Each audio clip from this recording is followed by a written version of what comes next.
পিয়া আপু, কেমন আছেন? আলহামদুলিল্লাহ, ভালো আছেন? আচ্ছা আপু, এই যে একা একা আর কতদিন থাকবেন? একজন বয়ফ্রেন্ড, একজন স্বামী লাগে না? হ্যাঁ, হাজবেন্ড? অবশ্যই লাগবে ইনশাআল্লাহ। কোনো এক সময় যদি হয়, ভবিষ্যতে আল্লাহ যদি রাখে, মানে এখন হবে না নাকি?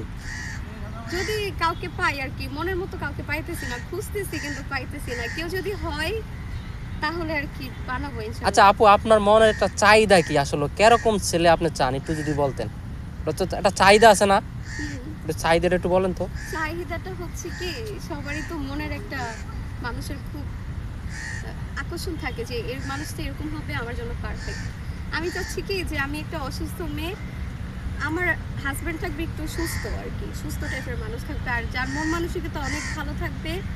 সে পুরো দুনিয়ার সাথে লড়াই করে আমাকে বেছে নেবে, দুনিয়ার সাথে লড়াই করে সে আমার পাশে থেকে যাবে সারা জীবন।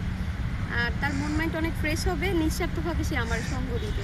এরকম একটা লাইফ পার্টনার খুঁজতেছি, কিন্তু এখনকার যুগে হয় কি, 2-4 দিনের জন্য আসে লাইফে, মানে অনেক স্বপ্ন, অনেক ভালোবাসা দেখাই, কিন্তু এরপরেই সে শেষ, এরপরে আর সে নাই। তো আমি এই জন্য আর বিয়ে শাদী করতেছি না, আগাচ্ছি না।